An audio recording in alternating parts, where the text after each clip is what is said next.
Hi, it's Lori at Positive Thanks Living. Today is a quick video. We've been moving all week to a new space, and so my room, as you might imagine, is full of boxes. But I do have this project that I began before our move, and I wanted to show you. It's old music pages of my dad's. I think he wrote out the notes on the paper himself and then used a typewriter to type in the words, and they're hymns. Now, I have no use for them, meaning they're in my hymn book, the actual hymns, but neither do I want to get rid of things. So I'm using these to make cards, or they will either be a card or be a part of a journal. Some have Christmas napkins, and one has a Thanksgiving napkin, and one has just a eucalyptus napkin. And what I've done is I've put on Modge Podge to the one side of the music page and let it completely dry, and then ironed on the one layer of tissue, which is actually one layer of a paper napkin, and the heat activates the Mod Podge and causes the napkin to stick. Now, you saw the one earlier that I was indicating where it was a little bumpy, and I don't know why that happened. It was the only one that happened that way. It's a mystery. So I'm just folding them in half, and some of them I've added some paper to the inside so that they can be a card. And I'm adding a few of these embellishments. They're multiple page of books that have been glued together and then die cut. Actually, I used acrylic paint first to paint one side and then die cut them. So I can now glue them on top of the art project, whatever art I'm doing. And something simple, something easy. I'm practicing my calligraphy, like the video where I'm saving calligraphy in one of the old books. So this is now, I'm trying it out. I don't know if that'll actually give it to anybody, but I'm trying it. We'll see. We'll see. It's not as good as what I would hope it would become. You know, when you start practicing something, sometimes it goes well and sometimes it doesn't go well, and sometimes you look at it later and think to yourself, wow, what was I thinking? Please excuse my voice. Of course, the week that I move, I catch a cold. So, yeah, recovering from that and dealing with all the boxes, it made it a very busy week. So just think about the different things that are lying around your home or in your craft room that you'd like to use, you'd like to experiment with. Maybe they're not exactly the way you'd like to have them look immediately, but what can you add to make them more interesting? Why don't you give the paper napkin layer a try and see how you like doing that? Now, this is just water in a pen. It's got a sponge on the end. It's meant for this purpose.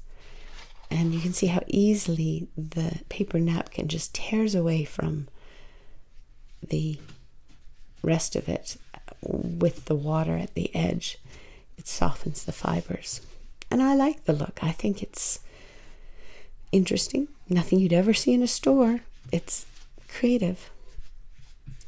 And all these music pages were in a binder. Now, my dad, he has been gone since I was 20. So, yeah, these are old, these pages. I have a few people that I think about that might be interested in receiving one of these as a greeting card. So I'll stick a piece of writing paper on the inside just to say hello to them. And adding some die cuts. I use art glitter glue. There is no glitter in the glue. It's just the name of the company. But the thin nozzle works so well for putting on tiny items. And then I'm just using and it's the only spatula I could find that was at hand, that wasn't in some box. So it's from the Cricket, and it works fine for this too.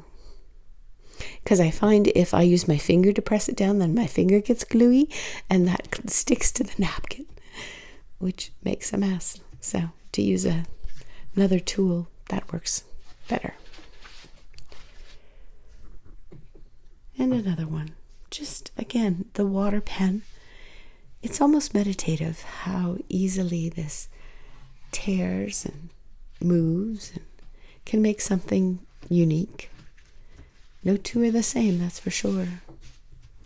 Now this napkin, I put the notes on the front side, so they're covered with the paper napkin. And because the paper napkin, this particular one, is mostly white, you can see the notes through them on the front.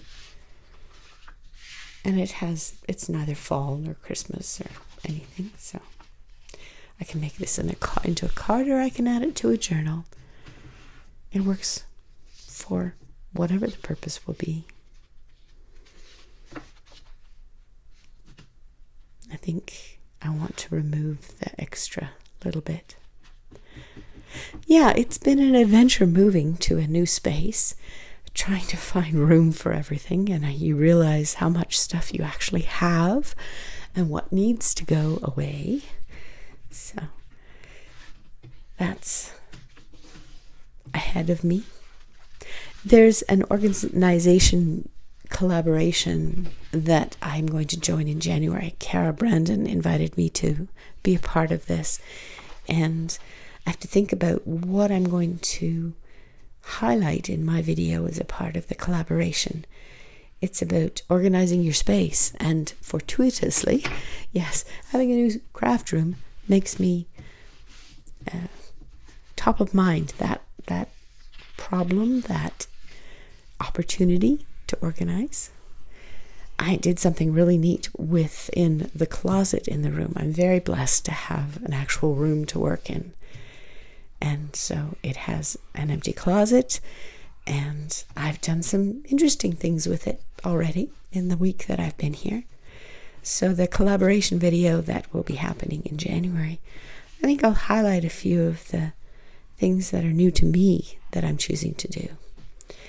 Specifically, I had done an organizational video with her about organizing your die cuts.